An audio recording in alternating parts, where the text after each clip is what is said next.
Flooding and landslides continue to hit China, while areas hit by flooding months ago are still suffering.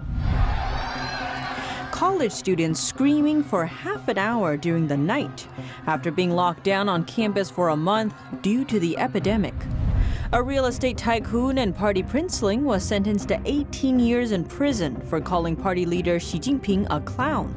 A newly published video from China's military seems to have taken a few cues from Hollywood in its production. And a New York police officer originally from Tibet was arrested on charges of spying for China. He's accused of feeding intelligence on the Tibetan community in New York to the Chinese consulate. Welcome to China in Focus. I'm Tiffany Meyer. First, we turn to regions in China worst hit by flooding. Inside China's southern Guangxi province, a dam in Guilin City collapsed overnight on Saturday. The area was quickly flooded. In some places, the water completely submerged the ground floor of houses and other buildings. At the time, many locals hadn't woken up yet and were trapped inside their homes by the rising water. Meanwhile, in southwestern China, a landslide struck the region's G5 Jingqun Highway in Sichuan province. The incident destroyed part of a highway bridge. And in China's southeast, Anhui province stands as one of the country's worst hit by flooding. That's after local authorities opened several dams in the area around 2 months ago, allowing built-up floodwater to run off there. The decision was made to redirect the flooding away from wealthier, more developed areas nearby. Most of the floodwater has since receded, but it's still present in some areas. There are still residents waiting to go home and inspect the damages. A video shot last week shows some locals who were able to go home, but were met with severe destruction. Marks on one wall indicate that water rose to nearly the ceiling in this building back when a nearby dam was opened.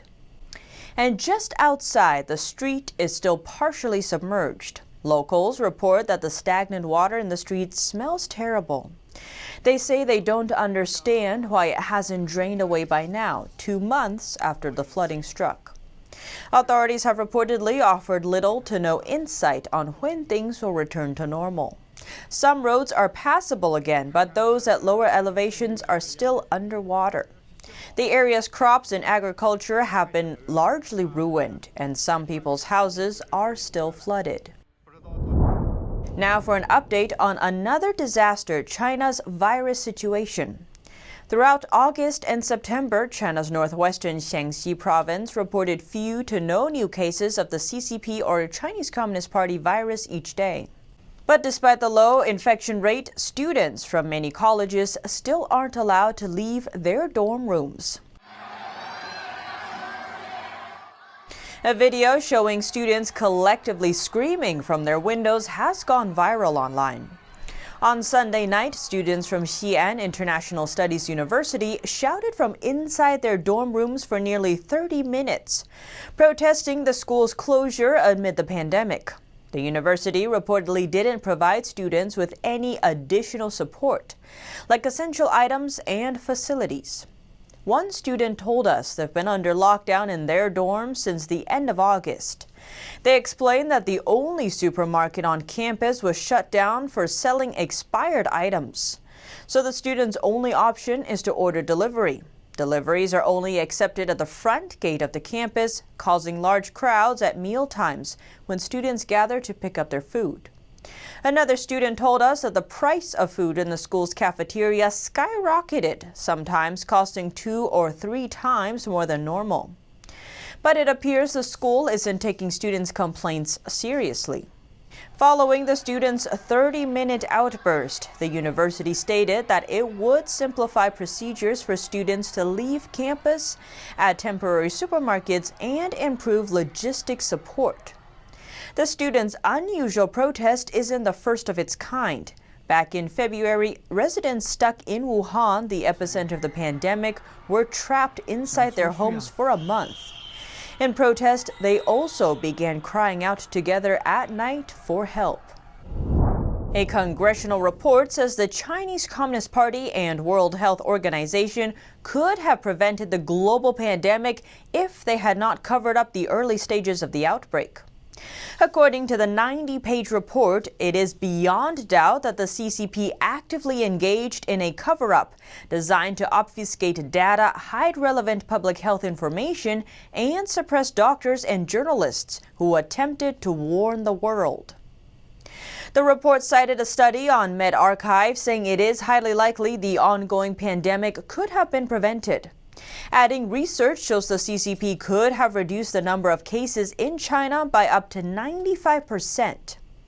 The report also stated that the WHO failed to investigate questions and warnings from Taiwan and Hong Kong about potential human-to-human transmission, while instead it praised the CCP for their apparent transparency. An infographic by our sister media, the Epoch Times, gives a look at Beijing's response and cover-up in the early stages of the virus outbreak. As far back as November 17th last year, the South China Morning Post reported the first infected person, citing government documents. On December 1st, the earliest documented patient was infected.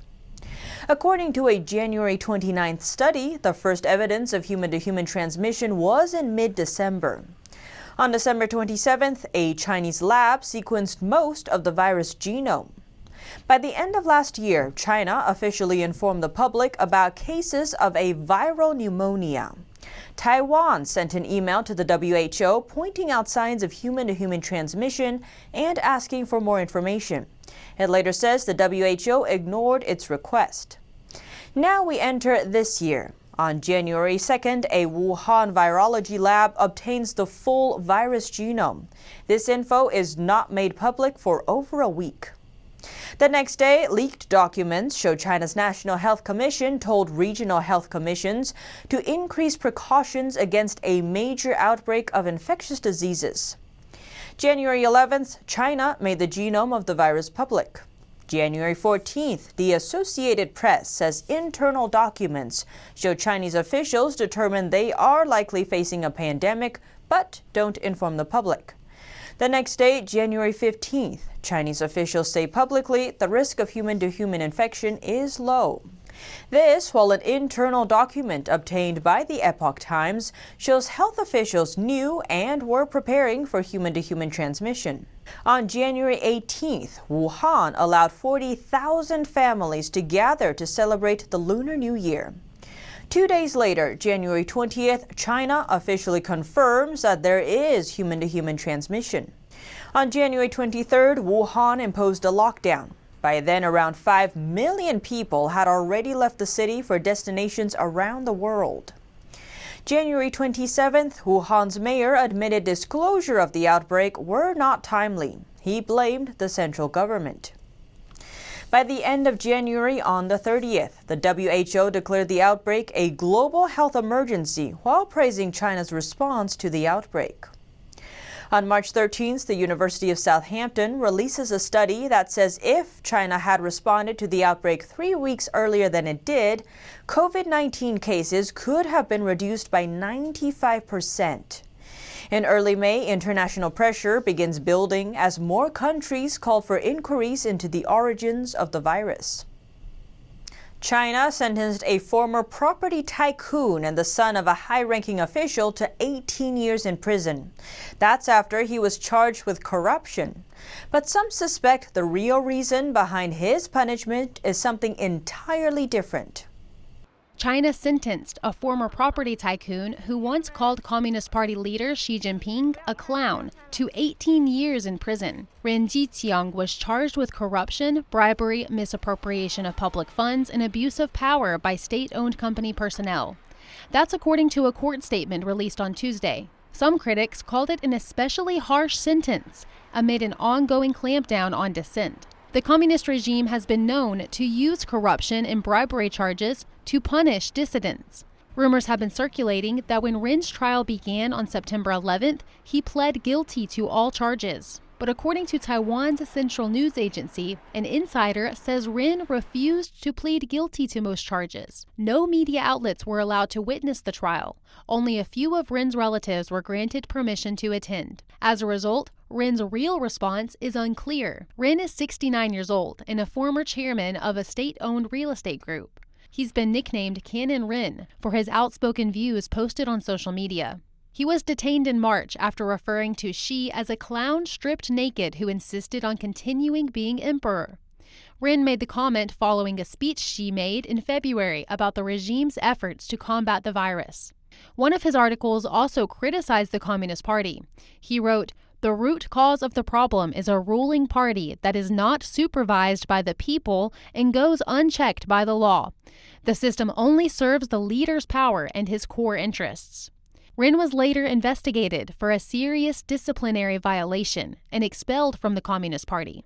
Rin's father was a former Chinese deputy minister of the country's Ministry of Commerce. Being the son of a high-ranking Communist Party official, harsh punishments for people like him are rare.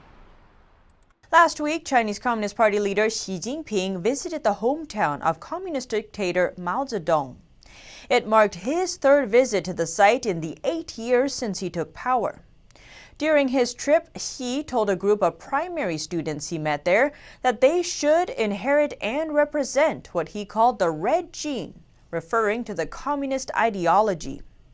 An analyst says that Xi's recent words and actions reminds many of Mao's rule and the time of China's Cultural Revolution. The decade-long political campaign started by Mao used China's radical youth to launch violence against China's intellectuals and upper-class society. It's estimated that up to 8 million people were killed in the campaign. Tens of millions were persecuted. Now we turn to Taiwan. On Tuesday, Taiwan President Tsai Ing-wen visited an Air Force base and praised the heroic performance of pilots for intercepting Chinese jets approaching the island. She said Taiwan won't allow others to show off in its airspace. This was after Chinese fighter jets crossed the Taiwan Strait center line almost 40 times last week. The Taiwan Strait divides mainland China and the island. Crossing the center line is considered entering the other's airspace. When Taiwanese fighter jets intercepted the Chinese aircraft last week, a Chinese pilot responded with a provocative comment. He said there is no Taiwan Strait center line. This sentence was repeated on Monday by a Chinese Foreign Ministry spokesman. Beijing claims the island as sovereign Chinese territory. Taiwan has not considered itself to be part of the regime for 70 years. On Monday, Taiwan warned the Chinese Communist regime that Taiwan's armed forces have the right to self-defense and had clear procedures for a first response following frequent harassment and threats. Previously, Taiwan's force had to wait for the Chinese army to open fire before it could counterattack. The new regulations suggest a lower threshold that permits Taiwan to open fire first. On Tuesday, Taiwan's foreign minister urged other countries to join its condemnation of China's threatening behavior. We ask the international community to strongly condemn these statements and practices of China and ask the Chinese government to stop all these actions. The European Union launched the first EU-Taiwan investment forum in Taipei on Tuesday. It signals Europe's warming economic relationship with the democratic island and growing skepticism with China. Now it is up to us to take it forward. The historic forum is organized by the European bloc's de facto embassy in Taiwan and involves 15 European countries, including Germany, France, the Netherlands, Italy, and Spain. Taiwan President Tsai Ing-wen says a bilateral investment agreement, or BIA, will help build stronger economic ties, and Taiwan is ready to partner with the bloc in IT, biotech, and health sectors. The island is famous for its technology and semiconductor industries. A BIA is the key to this success and will help us all thrive in the digital age. The head of the European Economic and Trade Office says the pandemic has exposed the vulnerabilities of global supply chains, and Taiwan could be a great partner as the EU adapts to these challenges because it shares the same values of an open, transparent, and fair international trading system. The European Union and Taiwan have unique possibilities to work together and embrace the new opportunities in this changing world. Old answers and business models will not any longer work in the future. We better change before we have to. The European Union's more friendly posture toward Taiwan follows signals of a closer U.S.-Taiwan relationship. 2 high-level U.S. officials have visited the island in the past few weeks. Meanwhile, the EU has taken a stronger stance against China. In a recent summit, it called on China to open up markets and respect human rights. The EU was the 4th largest trade partner with Taiwan in 2019, and its trade with the island was about $24 billion in the first half of this year. Now we take a look at a newly published video from China's military, but it seems to have taken a few cues from Hollywood in its production. China's Air Force released a video showing nuclear-capable H-6 bombers carrying out a simulated attack on what appears to be the U.S. Air Force base in Guam. The island would be a key base for the U.S. in responding to any conflict in the Asia-Pacific region, including Taiwan and the South China Sea. The video was released on Saturday on the Chinese military's, known as the People's Liberation Army or PLA, Air Force Weibo account. The move appears to be yet another expression of anger over a U.S. official Keith Croft's recent trip to Taiwan. But the 2-minute video looks more like the action movie trailer than a military display. Chinese netizens pointed out that it appears to include clips from 3 Hollywood movies. One part of the video shows a missile mid-flight. Here it's compared to a scene from the movie Transformers: Revenge of the Fallen. In another section, the PLA video shows an explosion, eerily similar to a clip from the film The Rock. Another section of the video depicts a blast at a military base. It's been compared to a shot from the movie The Hurt Locker. The UN is holding its 75th annual General Assembly today. President Trump started his speech by criticizing the Chinese Communist Party's mishandling of the virus and praising the U.S. response to it. We will distribute a vaccine. We will defeat the virus. We will end the pandemic. And we will enter a new era of unprecedented prosperity, cooperation, and peace. As we pursue this bright future, we must hold accountable the nation which unleashed this plague onto the world, China. If the United Nations is to be an effective organization, it must focus on the real problems of the world. This includes terrorism, the oppression of women, forced labor, drug trafficking, human and sex trafficking, religious persecution, and the ethnic cleansing of religious minorities. He also turned to the issue of environmentalism, calling out China for releasing more toxic mercury than any other country. Trump said those who claim to be concerned with protecting the environment but overlook this problem don't have pure intentions. The president also touted the 2 peace deals signed in the Middle East. He said more countries will come on board too. He told the other world leaders that these things were achieved by putting his own citizens first and rejecting the failed approaches of those who came before him. A New York Police Department officer has been arrested on federal charges. Prosecutors say he acted as an illegal agent for the Chinese regime. A criminal complaint says 33-year-old Bai Madajie Ang Wang fed intelligence about ethnic Tibetans and others in New York to the Chinese consulate. Ang Wang is a naturalized U.S. citizen from Tibet who first traveled here on a cultural exchange visa. He eventually got asylum, claiming he was arrested and tortured in China because he's Tibetan. According to the complaint, he considered himself an asset for Beijing and referred to an unnamed Chinese consular official as boss. The Chinese regime persecutes Tibetans in Tibet, in China, and when it can, overseas. The indictment says Ang Wang was to report Tibetans in the city who might oppose the Chinese regime. Besides being an NYPD officer, he's also a member of the U.S. Army Reserve, where he holds a secret-level security clearance. The NYPD's police commissioner says Ang Wan violated every oath he took in the U.S., and prosecutors say he failed to notify the U.S. Attorney General about his activities. Ang Wan was also charged with committing wire fraud, making false statements, and obstructing an official proceeding. He faces up to 55 years in prison if convicted of all charges. The criminal complaint of the NYPD officer revealed another story. How, after NTD television approached him for an interview last year, he sought permission from his boss. Not the one at the NYPD, but at the Chinese consulate. NTD's Juliet Song reports. Last November, a reporter from NTD's Chinese language team asked NYPD officer Baimadaji Ang Wang for a TV interview. The interview was to focus on educating Chinese immigrants on preventing theft and also his experience working as an NYPD officer. Ang Wang replied the next day, saying that he has to get permission from his boss first and would respond after that.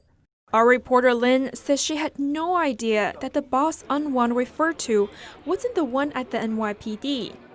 According to recorded cell phone conversations detailed in Ang Wang's criminal complaint, the next day he went to ask for permission from one of his handlers at the Chinese consulate in New York. A handler is someone Ang Wang received tasks from and reported back to. They are officials working for the Chinese regime.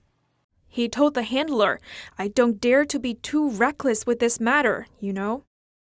With People's Daily, that's no problem." People's Daily is an official newspaper of the Chinese Communist Party. He was concerned about repercussions should he do the interview with the non-state-controlled media. In the end, Ang Wang's handler forbade him, saying, "Absolutely don't go on it." Ang Wang said he would think of a perfect excuse to turn down the interview. Ang Wang didn't respond to NTD for over 2 weeks until he met Lin at a press event. He said he would have to get permission from the NYPD's headquarters, which would be rather troublesome. He turned down the interview in a rather subtle way, and I just said it's okay. Lin was shocked to learn that Ang Wang was charged. He's the community affairs officer in Queens, a New York City borough, and Lin said he's very active in the local community. The complaint says Ang Wang has close ties with the Chinese regime, and that both of his parents are Communist Party members.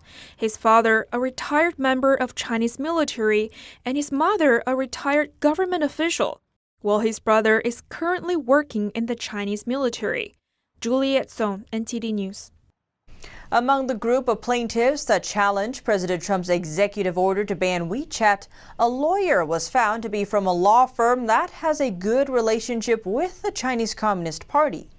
A California judge blocked President Trump's executive order to ban Chinese social media platform WeChat on Sunday, citing concerns over freedom of speech. The president says the app poses threats to America's national security and passes Americans' personal information to the Chinese regime. Clay Zhu, managing partner at Deheng Law Office's Silicon Valley office, is among the group of plaintiffs who challenged the president's order.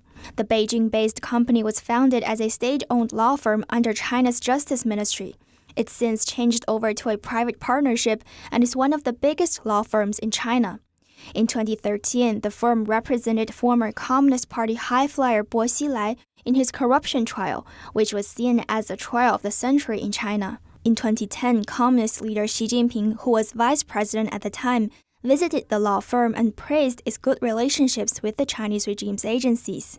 The firm now provides legal counsels for multiple departments of the Chinese regime, state-owned companies, as well as China's Belt and Road Project. According to Chinese media reports, the law firm's founding partner was once invited to participate in the secretive Beidaihe Conference, an informal closed-door meeting among communist leaders. It's allegedly held to set the tone for major national issues of the year. The Deheng lawyer filed a lawsuit against the WeChat ban through a nonprofit, the U.S. WeChat Users Alliance. In an open letter, the group called itself independent, adding that it does not represent WeChat, any political party, or government. The group says it has raised over $1 million from WeChat users to cover the attorney costs. Penny Zhou, NTD News. Now we turn to Canada.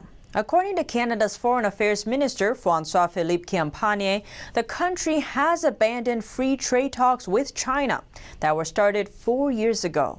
In an interview with newspaper Globe and Mail, he explained that a trade agreement between the two countries is no longer worth pursuing. Champagne also repeatedly accused Beijing for what he called its assertive, coercive diplomacy.